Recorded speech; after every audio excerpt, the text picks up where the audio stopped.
Hello there, good morning, good afternoon, and maybe even good evening. Welcome to another tnooz webinar here on May the 14th. So we're delighted that Amadeus is partnering with us for this latest tnooz webinar, and it goes under the title of Travel Pre-Search, Search and Shopping. So over the course of the next hour, you'll be hearing from me, and you'll also be hearing from our two experts who are going to help us lead this discussion. So I'm Kevin May, the editor and moderator for your webinar today. I'm joined in the background by, as always, my glamorous co-founder and the CEO of tnooz, and he acts as our producer for today's show. So a little bit of introduction. So we think, gone are the days of walking into a travel agency and saying, can everyone remember this, I want to go to Orlando during my Christmas break, and then having the agent dig around and then book a trip based on the point-to-point travel to that destination. Those were the good old days. Now, of course, a traveller can say, I've got some free time. Later this year, I want to go somewhere where it's hopefully a little bit sunny. I wouldn't be in the UK, of course. I have 3 small children, and I'm looking for a flight less than 4 hours. What can you give me? Now, the search experience online has changed fundamentally. It's based on inspiration and now our personal parameters. We search for trips based on suggestions that I guess fit into our personalities, our kind of needs and requirements of what motivates us to travel. Not necessarily where the suppliers of travel want to drive us to. So add to the mix in all this, and you've got crowdsourcing and social media and Twitter and Facebook throwing suggestions, and of course good old word of mouth, friends and family, and we enter a completely new world of how search, discovery and choosing travel has effectively been turned on its head. So like I said, over the course of the next it will be 50 minutes or so now, we're going to try and tackle some of these problems and go through what we think and what Amadeus thinks, our supporters here today, how this kind of dynamic is changing. So let me introduce you to our panel. So first of all, as you can see there on your left, we have Alexandra Argüelles. She is the Vice President, Online Account Management and Consulting Services at Amadeus. And we're also joined by Alek Vernitsky. Now we're obviously going to have a lot of fun with Alex and Alek with these similarities between their names. So we may end up calling them Alex A and Alek B, just to see how we go. But Alex is in Miami in Florida today. Alek is in San Francisco in California. I'm just outside of London in the UK, and Jean is in Connecticut on the East Coast. Right, so as always, we'll be recording the entire webinar, so if you do have to dip out halfway through, please don't worry. We'll get the recording of that up on tnooz.com within 12 to 24 hours or so, and obviously please feel free to send the link to that recording out to your customers, colleagues, friends, family, the dog, whoever you like. So we'll be having a Q&A at the end of the webinar, so you can send in your probing questions to our panel, and they will obviously be delighted to reply to as many of those as soon as possible. You can do that by hitting the questions button, which should be on the right-hand side of your GoToWebinar module as you look at it now. And of course, finally, we will be interspersing the webinar with a series of polls, just as a bit of a temperature check of how you're all feeling and some of the issues at hand. However, a dry run first of all. So the first poll, so you can just familiarise yourself with the system, is as follows. If you'd like to throw the first poll up there, please, Jean. Very simple. Where are you located today? North America, Europe, Middle East and Africa, Central or South America, or are you in the Asia Pacific region? So if you'd just like to cast your votes, please, that would be great.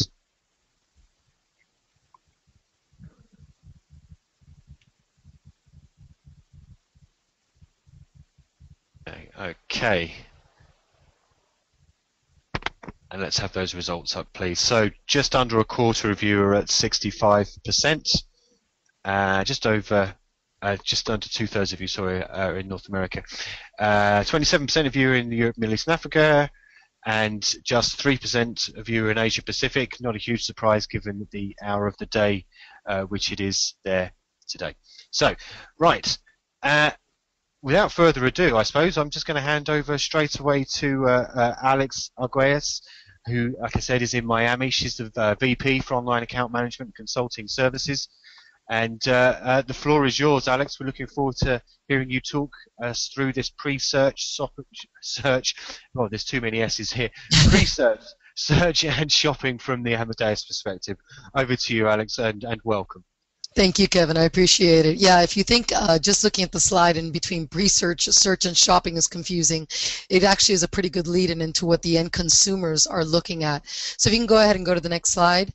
You know, the good old days, you mentioned this before, Kevin, in your introduction as to what the good old days was. And basically, the good old days were just quite simple. Walk into a travel agency or even a little bit further ahead. Go online, you have a few sites to book travel on. You would go in, you really knew what you were looking for. That was already a given. The cities, you knew the dates, and you were just going to go there to book. If you go to the next slide, you can see this will look kind of familiar to you. Basically, this was what we were talking about. Very, very simple. A lot of this had to do with many features. One of them was, this is what we were expecting. This is what they used to did their research offline or already knew where they were going because they had planned it via the phone or whatever, talking to their friends. So what happened here, you'd come here, you'd enter your to city, your from city, your departing on and returning dates, and that's pretty much it. You were going to get back recommendations, basically flights. You would select your flights, and even back then, if you recall, it was just availability. We weren't even shopping by fares yet. So it was really quite interesting because you'd select your flights, you'd price them, then you might go back, select some different flights, price them again. All of that is time consuming and very frustrating. So if we go ahead and go to the next slide, what this kind of led to was a high level of frustration for the travelers. The travelers had to go to different sites to try and find their different information that they were looking at. So in aggregate, if you look at this, travelers were frustrated across the world. Maybe a little bit less so in the US, but if you look at Russia, if you look at India, if you look at Brazil, the level of frustration was huge. And these stats you're looking at came from a study that Amadeus did together with Focusrite early last year to really kind of monitor what consumers were feeling through the shopping experience online. So when you look at this particular side, we're really looking at inspiration. I don't know where I want to go. Where do I want to go? This may be determined by different factors. So knowing that that frustration was already in place, what can we do about that? If we go ahead and go to the next slide. You can see as well that another paradigm of this confusion was that there was just way too much information. So, you know, a lot of people look at the concept of big data in terms of all the information that's out there and give it all to me. But in actuality, we're kind of going back into the world of, let's just term it little data, where a lot of information might be good, but as long as that information is relevant to me. You know, don't show me 50,000 pieces of information if it's not going to be relevant to what I might be looking for. So an example, I only have $300 I can spend on a flight. Don't show me flights to, you know, Australia that are going to cost me obviously much more than $300 starting here in Miami. So it was a lot of information that needed to be sifted through, and customers were getting a bit upset about that. They were also getting a bit upset about whether they were getting a good deal or not. So if we go ahead and go to the next slide, you'll see that although price nowadays may not be the main component, it is still a very critical component. Nobody wants to be the chump that is spending way too much money on a flight. It may be okay to spend more if you're getting exactly what you want, but if you don't get exactly what you want, you definitely want to make sure you're getting the lowest price possible. So when you look at these things, consumers are looking to see when they can find the lowest price, how they can find the lowest price. Do they need to book right away, or can they maybe hold that flight and look at different options? It was just all leading to an end consumer frustration and not really knowing the best way to shop. So if we go ahead and go to the next slide, what that led to was basically trends that were influencing the travel industry. When we look at this, we see that our consumers were smarter. We've now become very, or maybe too familiar with the internet and how to shop online and where to get all the different information. So they were starting to look across sites, and what happened was, as consumers are looking across sites, you lose customer loyalty. Customers just have no loyalty to one particular site. They'll continue to shop until they can find exactly what they're looking for. Along the same lines, there was a technology explosion. The technology allowed us to actually search for information in very different ways.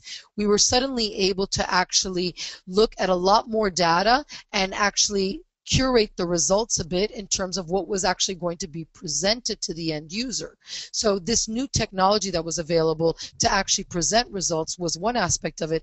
The other aspect of it was, where were we actually presenting those results?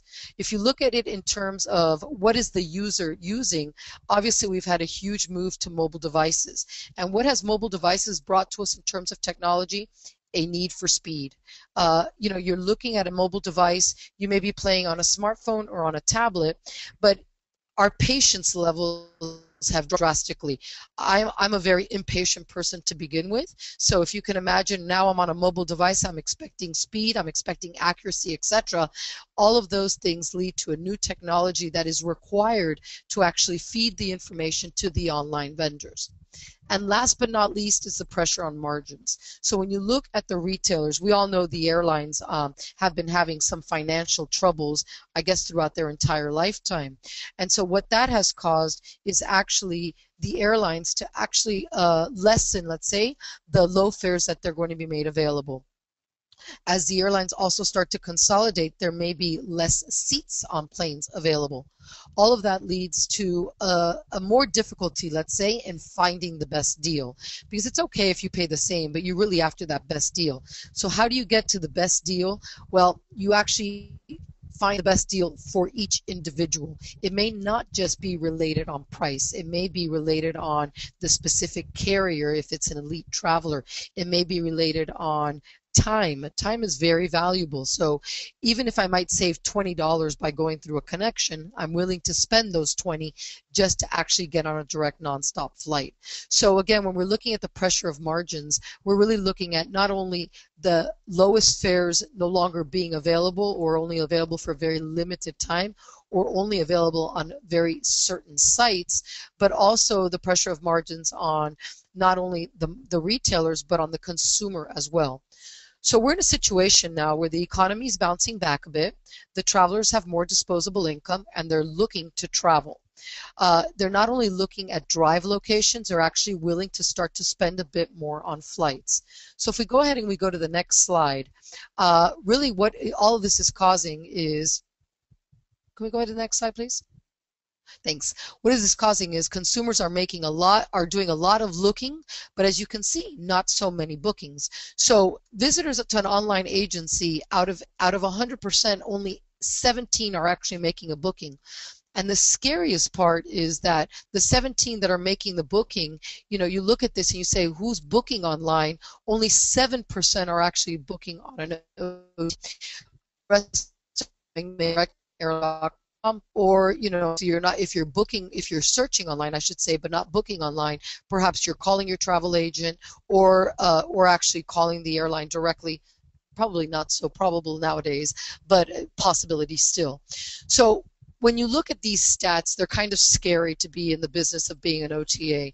The next question would be what the next slide shows is how to get them to book on your slide and stay on your slide.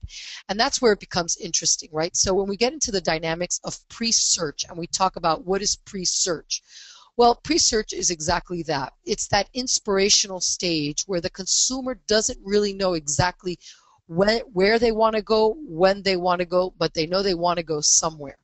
And it can be divided up into different ways. It could be a matter of, I know I want to go to Europe for my vacation, but I don't know when's the best time to go, and I might have many opportunities. Or the opposite might be true. I know I want to go travel on this time, and I have a certain budget. Where can I go for that given budget? All of these types of questions are what we kind of are terming now that pre-search mentality. And so I think it's important when you start to look at this is if you can capture the user at the pre-search mentality, they might be more likely to have a bit more loyalty to you and then stay through that. So if we can go ahead and go to the next slide. What we're talking about is really capturing at pre-stage. So we've got some examples here, as I mentioned, and ways that we can actually search. So you can see the top one, which is actually a little bit of a screenshot from my friends at GetGoing that are joining me here today. I can actually say I want to go from Miami to beaches and sun. Now you might think that's strange, living in Miami wanting to go to the beach, but actually it's very common for those of us here not to want to go to cold weather because we're not used to it and we can't live with it. So we like beaches and sun. But notice how I'm not putting a particular destination. I'm still kind of in that inspiration stage. Show me where I can go, because I may not be familiar with all the options. There might be new options out there that I just don't think of automatically when I think of beaches and sun. The other option, as we said, was budget. Where can I go for $300? It might surprise you how far you can actually get with only $300. So that type of inspiration and getting them to know and searching on one location and actually being able to see all of this information at once can be very valuable in a Thursday. The other part is I know where I want to go. I want to go to Denver, but when's the best time of year to go? And so we've got these fair histograms that can actually help our customers in terms of determining what the best time of year to go is. You look at these things, you put them together, that's kind of what we encompass as pre-search. So if we can capture them at the pre-search stage, our goal is to get them to continue onto the shopping stage. If we can go ahead and go to the next slide. Another option we have here is once we get to the shopping stage, we have to ensure that we're providing relevant results. So when we talk about relevancy, we've got like two different aspects, right? We've got the wisdom of the crowd, which as here you can see me outlining the popular version of this, or you've got the it's all about me. So when it's all about me, you have different options on how to get that information. One of those obviously would be Facebook. Facebook is, you know, a channel in to the individual users. As long as you've got the Facebook user ID and password or login information, you have a wealth of information available to you, especially for those heavy Facebook users. And there was actually a poll that came out today saying that still when checking with travelers, one of the pre-search locations that they go to is Facebook. It's definitely still one of the most popular areas. So when we talk about relevancy, let's go back to the wisdom of the crowd. The wisdom of the crowd is basically saying, okay, if you want to go to a particular location, these are the most popular flights, and that kind of takes into account the big data aspect of it. So what's the most popular flights? It might get you thinking about, wow, you know, if I'm going to Rio, as is in this example, or Buenos Aires, I'm sorry, as in this example, you know, Aerolíneas Argentinas has the most popular. May not necessarily be the cheapest, but I would bet the popularity of these flights are because they're non-stop. And of course, non-stops might make it more popular than others. This little depiction is using a product that Amadeus has now that we launched actually at Focusrite last year, which is called Featured Results, which actually allows you to look at, in terms of everyone in Amadeus who's booked, what are the most popular flights for a given destination. Interestingly enough, the popular may vary significantly from the cheapest, because if you look at some flights that might be heavily dominated by, let's say, corporate travelers, you might find some business class fares being the most popular. So it's always interesting to see the wisdom of the crowd. Now, getting back to individuality, it's interesting to see where they've traveled before, where they might be interested in going, the types of posts that they do, the pictures that they post and where those pictures are. All that information that's available through Facebook can actually lead to more relevant results. For instance, I travel quite a bit, obviously based in Miami, on American Airlines, so I'm an elite traveler on American. Normally what that means is that you'll see me, you know, talking about American Airlines, or I was on an American Airlines flight the other day. So already you know that because of that, American Airlines might be an airline that you might want to push towards me. Those types of information, that type of information that you can get from Facebook becomes quite relevant. If we can go ahead and go to the next slide.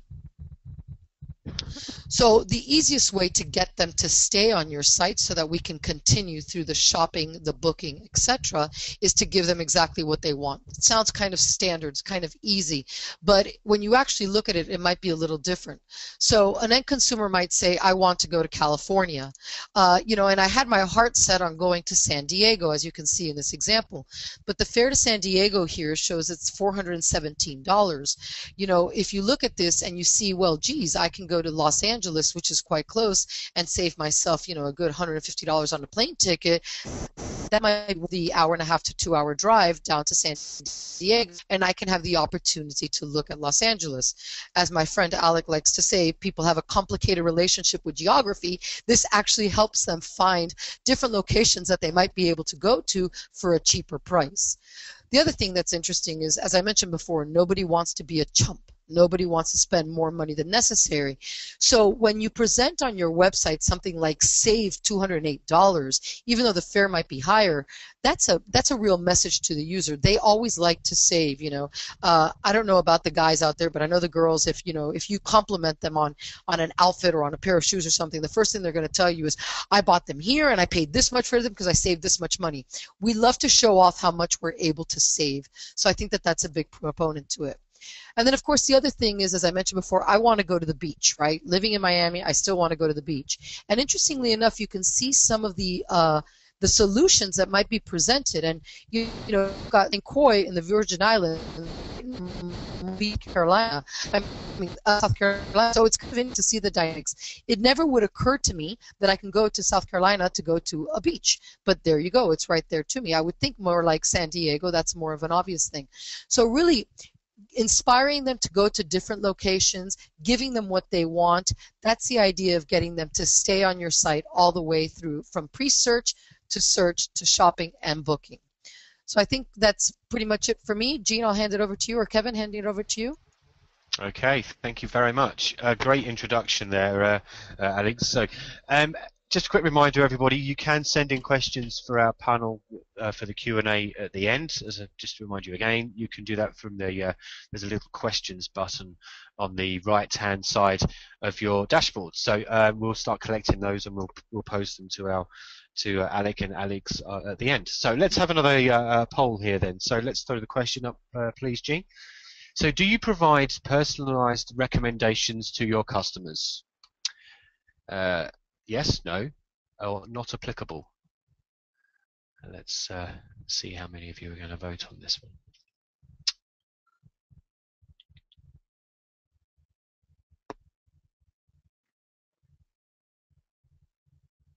Okay, we're going to get an interesting result here. I think what I'll do is I'll discuss that very briefly once we get the results put up on the screen. Okay, so just under a quarter of you say no, you're not providing. Just over a third of you, 36%, say yes. 41% of you say it's not applicable. Alex, why do you think so many of them are saying it's not applicable? And if anyone wants to just ping using the question button there why it is not applicable, but Alex, what do you think?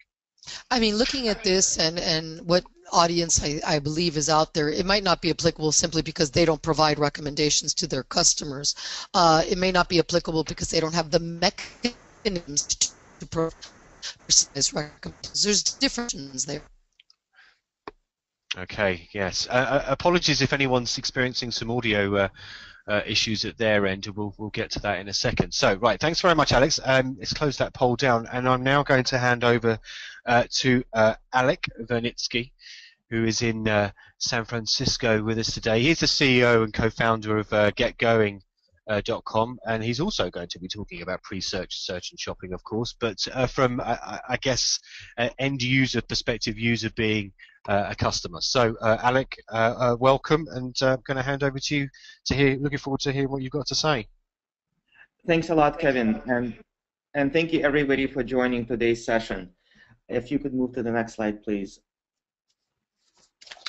Before I start, I wanted to share a few words about GetGoing, since we only launched about 2 years ago, and not everybody might have heard about us. We are a San Francisco-based technology company, founded about 2 years ago with a dual mission: making travel easier and more affordable for consumers, and providing unique value-added distribution opportunity and tools for suppliers. As Alex mentioned, there's a number of key trends that are evolving on the market today. The need for pre-search and the importance of pre-search and inspiration, and very importantly, the importance of being able to share relevant data with consumers. And we are trying to develop booking tools and channels that take advantage of of those trends and really try to provide more relevant search results and more relevant inspiration to customers, to aid them in planning travel and booking travel. And the goal really is to making it easier and more affordable for people to travel and to travel more. If you could take us to the next slide, please. We've launched two booking platforms so far in the United States, and we'll soon move to Europe and Asia as well. And for both of these platforms, Pick 2 Get 1 and for the Flight Finder, pre-shopping is extremely important. For Pick 2 Get 1, we don't ask a customer where they want to go specifically. We don't ask if they want to go from San Francisco to Miami, for example. We ask if they want to go to the beach, and reward them for the flexibility that they show in selecting two destinations. Well, but if we ask somebody to be very open-minded, it's very important that we show them, a wealth of options, but not so many options as to be overwhelming. So it's very important for us to show relevant results, not too many results, but results that are really that make sense to each particular customer. For Flight Finder, it's a more similar product to a typical origin destination based search, but we enable customers to select and compare multiple destinations at once. And again, somebody could select, I'd like to fly to Europe, and we would show about 10 different destinations in Europe. And the key there for us is not showing too many destinations, not showing destinations that a customer may not be interested in going to, but really dialing in on those few destinations that the customer really might have in mind. And that's where the big data and analyzing who the customer is comes in. Next slide, please. Just a little bit more background for on Pick 2 Get 1 if you haven't had a chance to experience the product. Pick 2 Get 1 is a very different way for consumers to buy flights. As Alek mentioned, coming off from the recession, a lot of people curtail travel just because it's so expensive. But at the same time, lots of airlines were interested in capturing discretionary consumer spend and really making it more affordable for people who were not planning to travel more. And that's how the idea of Pick 2 Get 1 was born, where a customer selects two destinations, a leisure customer selects two destinations that they might be interested in going to. Call it Paris or Madrid. They could select specific flights to each destination, and then let us and the airline flip a coin and decide where the customer would go. This enables us to segment business and leisure customers and really target the product to discretionary leisure customers who are not planning to visit friends and relatives, who are not going on a business trip, but really were not, or frequently were not planning to travel at all. And in exchange for this flexibility, the airlines reward the consumer with a significant discount on the flight. Well, it's hard enough to imagine somebody leaving the choice of their destination to somebody else. But the biggest problem in implementing this product was, how do we show somebody, how do we inspire somebody to go? How do we show them the destinations that are really relevant to them? Because we're not asking them to go, to select Paris. We ask them if they want to go to Asia, or if they want to go to Europe, or go to the beach. It's a very broad search, and we needed to make sure that the results that they get back are highly relevant and something that they would be likely to act upon. Because if we, frankly, if we showed results that are irrelevant, customers would not come back, and they would certainly not book with us. Again, to the point that Alek mentioned, how do you make sure that people look and book, on the same site? It was very important for us to show the right types of destinations, the right types of flights, and provide enough incentive for people to continue shopping with us. So in terms of process, people would select, we present a number of destinations. People select two destinations at discounted rates, make a non-refundable payment, and as soon as we process the payment, we would reveal what destination they would be going to. Next slide, please. To really power this product and to power Flight Finder as well, we thought that we needed to provide two types of data and really process two types of data. On the one hand, we needed to make sure that customers saw relevant search results. And on the other hand, we felt that it was very important to provide additional, we call it ancillary content, about the destination to really make this decision easier and make it quicker for people to go through a number of destinations and narrow down the options. For the search results, identifying the customer and knowing who the customer is was extremely important for us. As an example, if somebody wants to go from New York to the beach, it's critical for us to know if that person has a passport or not. Because if the person has a passport, the Caribbean is open. But if the person does not have a passport, we should be focusing on Florida destinations or the Gulf or the Eastern Seaboard, but probably not the Caribbean because fewer people would be probably interested in getting a passport just for one trip. This would be especially relevant if when we look at the dates, and if the dates are close in, somebody may not have time to get a passport, for example. So identifying a customer is very important. And passport is just one of the examples. A few other things that we look at is where the customer has been to in the past. And for example, if we see that somebody likes going to Hawaii and has gone to Hawaii many times, we would present more Hawaii destinations if somebody searches for the beach. Or if somebody has been to the Dominican Republic, we would present similar destinations. So, looking at where a customer has been, we also look at a customer's propensity to spend to try to understand what types of destinations would be more relevant. And again, the key, like Alek mentioned, that if somebody is on a budget of $300, they're not going to go to Cape Town. They'll need to go Australia. They'll need to go someplace close in. So we do a lot of work at looking at who the customer is, what they've done in the past, to really try to identify what they might want to do in the future. And one would say every trip is different, so it's very hard to predict based on past behavior what somebody would do in the past. And that's why we show a few options, because we know we make mistakes. We know that it's very hard to guess what a person wants to do this particular time. But if we have 10 destination options that we could take advantage, that 10 search slots in a way that we could fill, we try to make those 10 as relevant as possible and hope that 7 or 8 would be relevant, and maybe we made 1 or 2 mistakes. And obviously, we made a decision really early on to provide flight data and flight pricing that's accurate, that's not cached, and that's where kind of Master Pricer really enabled us to build this product where somebody coming in and searching for Europe, typical maps that are out there would show cached pricing. And in our studies, we found that it inspires people, and people are interested in the data, and it gives people information directionally about where they might want to go. But we really wanted to provide live search queries. So again, it was important for us to on the one hand to provide those search queries, but on the other hand, and accurate pricing, but on the other hand, be cognizant of the cost of doing that, and really working on reducing the cost and increasing the accuracy enough where the cost was made sense.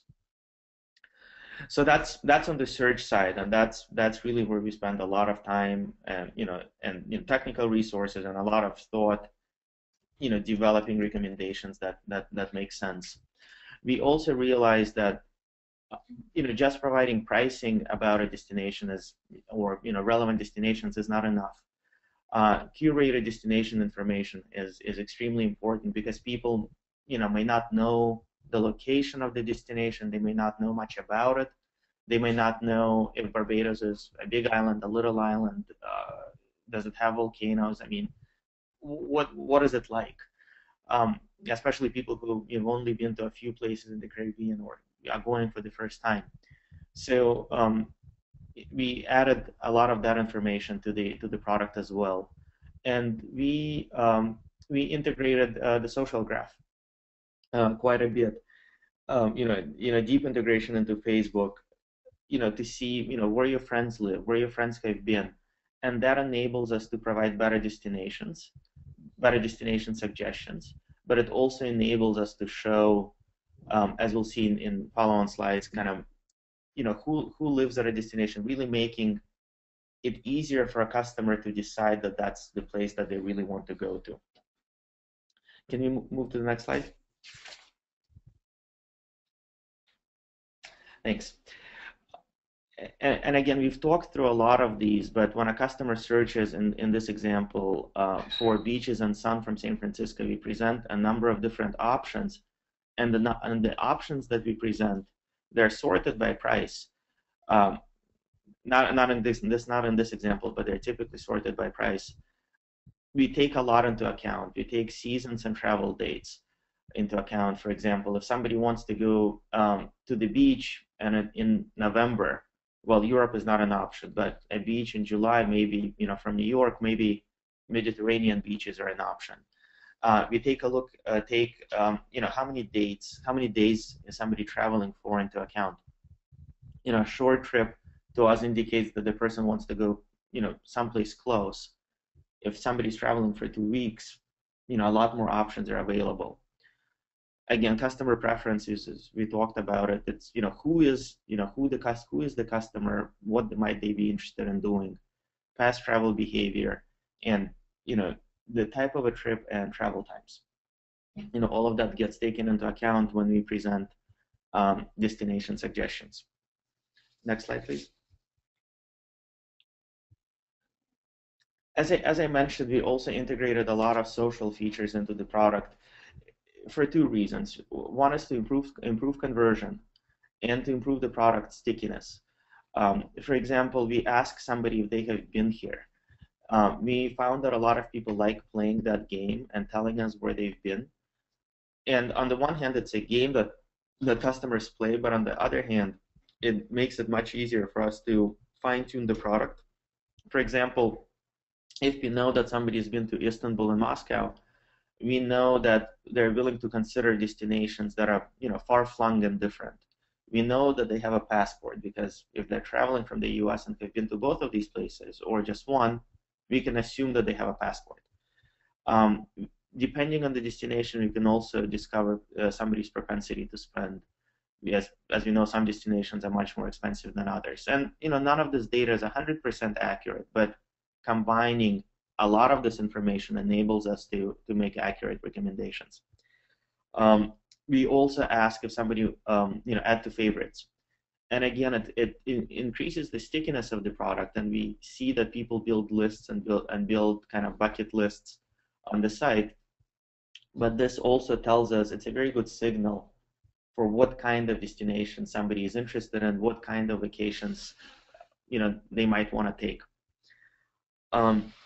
Integration to Facebook and showing how many how many friends live at a particular destination, who lives there, who's been there, again allows a customer to quickly discover a new destination and say, oh, I've never been to Dublin, let me see who's been there so I know whom to ask questions about it. So somebody can just very quickly scroll through the list. And we'll soon be adding functionality for people to chat with their friends right from the application. Again, the idea is, make the site more sticky, improve conversion, and improve the usability of the product. Really, let's go on to the next slide. We spoke a little bit about ancillary content, and we found this very important, especially especially in the initial visits to the site. We find that people come to the site a few times before buying, and the first few times they tend to spend more time discovering destinations. So they would run a few searches and then spend quite a bit of time, looking at at Dublin, and people who've never been want to look at pictures, want to read descriptions of the city, want to look at maps, and we found that this information really makes the product more useful and improves our conversion. Next slide, please. So who is using the product? I mean, who engages in this kind of exploratory shopping experience? when we were building the product initially, we thought that it's a dual income, no kids type product. I mean, our fear was that it was, a very targeted product to a very small group of people. It turned out that it's that the product is really, used by a really wide variety of folks, and the data shows that kind of about 60% of our users now are under 30. Those numbers are getting smaller, and we actually see increase in the people over 40 who are using the product. So we know that kind of this way of shopping in a very broad way of shopping by continent or shopping by experience is is applicable to everybody. It's not just the new generation that wants to shop that way. We see a lot of people doing it. In terms of types of trips that people select, very evenly split from short haul, maybe from Miami to the Caribbean, medium haul and long haul, really people flying across the globe. And in terms of devices, very similar data that others have shared. The desktop still dominates. The tablet is used quite a bit, and we see people using the phone as well to browse and to really play with the product. And we found that play is important. People tend to play and be inspired first and shop later. Next slide, please.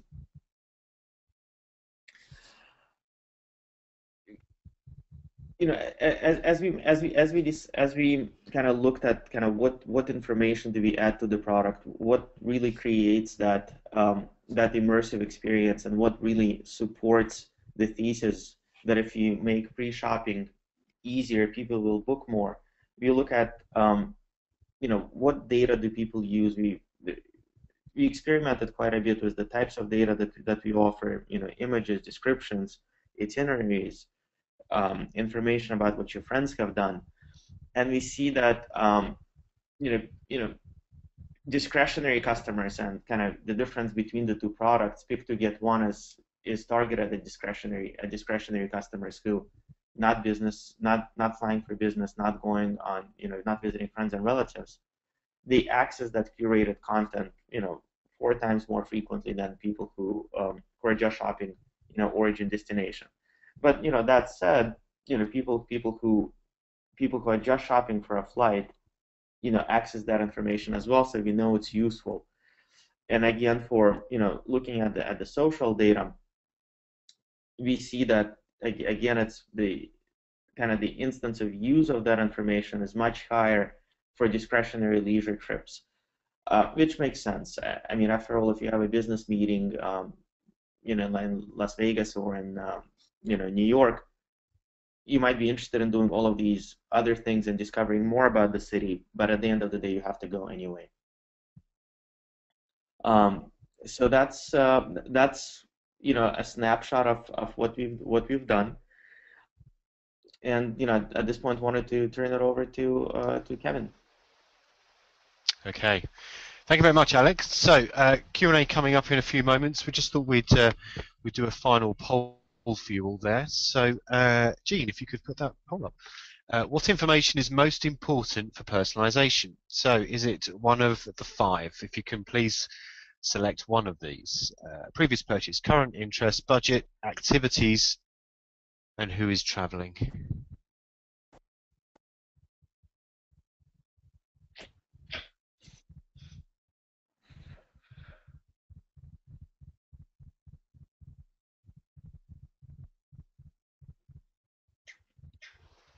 Okay.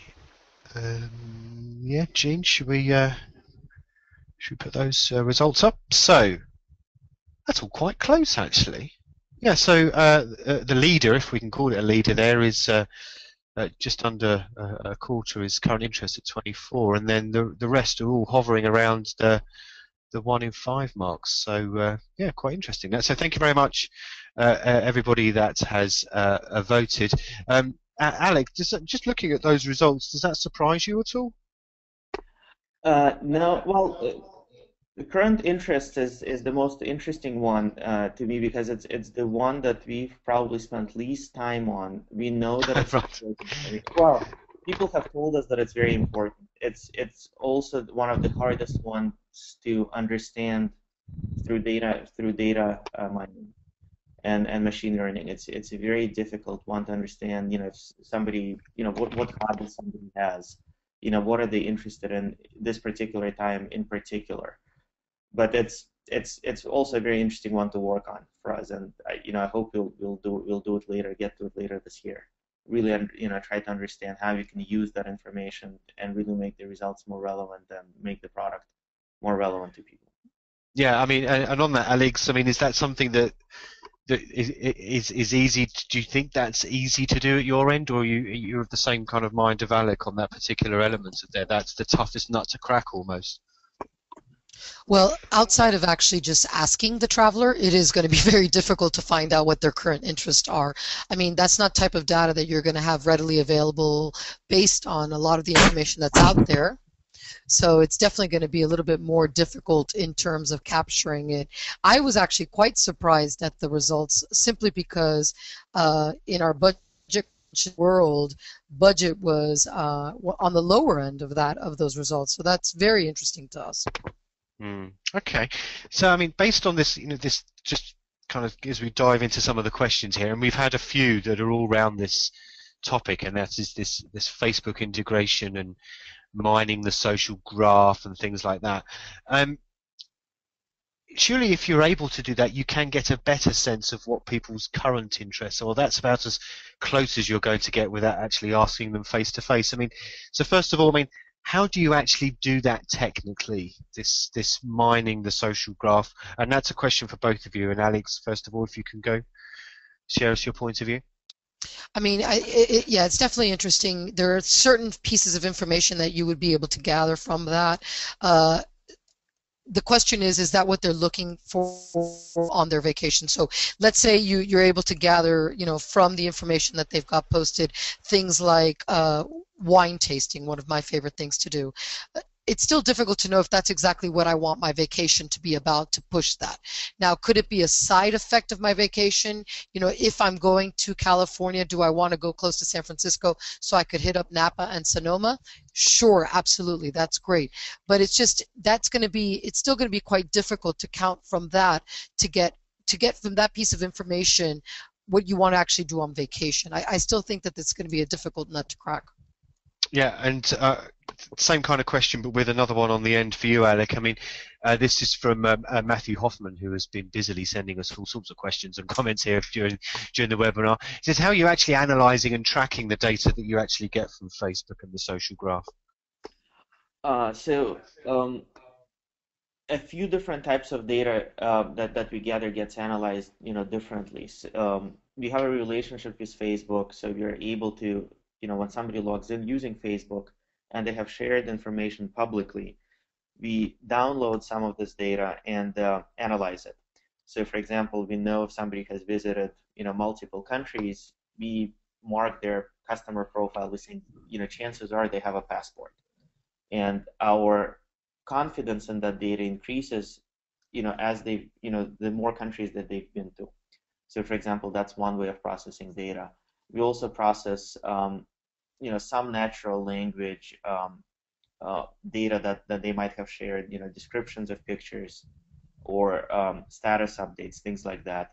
Even though that's a lot harder, and one of the discussions that we always have internally is signal to noise. Like Alex mentioned, just because somebody likes wine tasting, do they want to do it on their next vacation? So how do you use that data in a relevant way? You might know that somebody likes to go wine tasting, but is it relevant, on their trip to the Caribbean, for example? So while we process that data and try to learn from it and kind of discern trends from it, we try to use data where the signal ratio is very high, like, does somebody have a passport, and try to and don't really use the other data too much. We're still experimenting with how to use it. Processing it is not very difficult. What's really difficult is knowing, when it's relevant and when it's not. Okay, so question here from Robert Cole. Good day to you, Robert, a long-time listener to our webinars. Robert says, he did say a couple of things, but the one I thought was perhaps the most interesting. It says, how do the speakers suggest websites deal with multi-persona travelers? Question mark. For example, one person simultaneously being an unmanaged business traveler, but then a family and a romantic getaway kind of traveler. How do you deal with that, or is it impossible? Let me take that for a sec. I think it's possible in some cases if you have enough history on the customer. You might know that when they go over the weekend, they go to one type of destinations, and when they go for a few days midweek, they go to a different type of destinations. Also depending on how many people are traveling, for example. We are planning to add hotel data to this as well, because that could be very telling. If somebody is flying to Miami and staying in South Beach, they're more likely to be traveling and staying over the weekend, and there are two people more likely to be leisure. Staying downtown Miami, less likely to be leisure. So you could discern the persona of the traveler, but it's getting progressively harder, right? I mean, you need more data basically to do it accurately. Okay. Pratik Sharma asks, understands the value of pre-search stage for the user, but can it really offset the effect of the long funnel of search, beyond the realms of what we're talking about here? So, for example, pre-search by definition is really early in the planning funnel, and the traveler might easily be lost to other vendors. Alek's point of view on that one? I think that's a great question, and I think when we look at it overall, what we're trying to do is, bring down that cost per click to get to a booking, right? So if we're able to capture them at an earlier stage and actually start to try and build that customer loyalty, our goal is the bet that we're making is that it will actually improve that conversion rate. Okay. I would echo the exact same thing. I mean, if you're building loyalty through providing useful information, there's a higher chance of keeping the customer. So. Okay. We've got just a couple of 5 minutes or so. Just to remind everybody that if we don't get to your question, do not fear or get into distress. We will be collecting all of them, and hopefully our panel will get back to you personally with an answer. So please don't despair if we don't get to your question. So now we're getting to the crux of the matter here. So Shahaf Abilaya, I hope I pronounced your surname correctly, says, I'm wondering how much increased loyalty an OTA can expect by actually adding pre-search capability. If anyone has any specific numbers to report, I'd love to hear it. So does all this actually make any difference in terms of loyalty? What we have been able to determine is that there are certain instances that are definitely helping to get to the shopping stage, which will get you one step closer, right? So we do have some stats in terms of our product featured results, which increased conversion by 16% in terms of getting to the next stage. So that does give us reason to believe that there is some truth behind this. Okay, and we've had a couple of questions here again around the conversion rate. Mita and Terry Gilliam, brilliant name there, Terry, if that is your real name. Terry and Mita ask, what is the look, and I'm paraphrasing here, what is the look to book ratio on the GetGoing products using some of these services?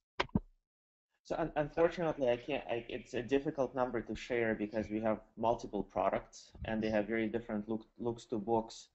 And because the products have been launched relatively recently, a lot of people are still trying to understand and discover what the products do. So it's difficult to share kind of, the number is not indicative, I think, of the steady state at all. Okay, Chad Mooney asks, of the overall online search volume, this is for Amadeus, what percentage does Amadeus think is actually, in inverted commas, inspirational? Ooh, very good question. One that obviously I don't have any stats for, but I would hazard a guess that, as they're doing the searches, I would say a lot of research is done online not as much bookings done online. So I would say that in terms of an end user starting to do their pre-search, it's going to be a pretty high percentage. Now, whether they use an inspirational product to do so or not, that might be a little bit of a different thing. You know, doing their search online, their pre-shopping online, I would say we're probably in the 70%. Whether they're using an inspiration product or not, it's a different story. Okay, just a comment here from one of the previous questions. I'm not going to say the name, but this person says they work for a leading European legacy carrier, and they can't disclose the stats, but the booking journey through its pre-search tool always, in capitals, has a higher conversion rate than those that just carry out, I presume you mean to say, a normal search. So thank you very much for the person who added that comment. Just finally then, and just to remind everyone again, because we're still getting questions coming, that we are going to save all of these. There was a brief mention of mobile. I mean, because of the device's sizes and things like that, the user experience is inevitably fundamentally different for customers. I mean, does it add any kind of complexity into the mix in the way these things are displayed or portrayed and the functionality, if you're getting into the way these tools are then portrayed on a tablet or a mobile? I know you said, Alek, that the activity via those devices is quite small compared to desktop, but yeah, if we can assume that that is about to change, does this then change the way this kind of functionality performs? Well, what we found is that activity is relatively low. I mean, comparatively lower on the tablet, but conversion is higher, and the experience on the tablet could replicate the browser, the desktop browser reasonably well because of the size of the device. And kind of in talking to customers and getting feedback, it seems that people really enjoy browsing on a tablet. It's browsing and playing. I mean, it's more of a play device as opposed to a work device. The mobile experience is obviously a lot harder because the screen size is so limiting, especially given our business model where people are coming to discover rather than complete a transaction, immediately. So it's there's a lot of work left to do on the mobile. I think the tablet in general is easier, and we found it easier for us.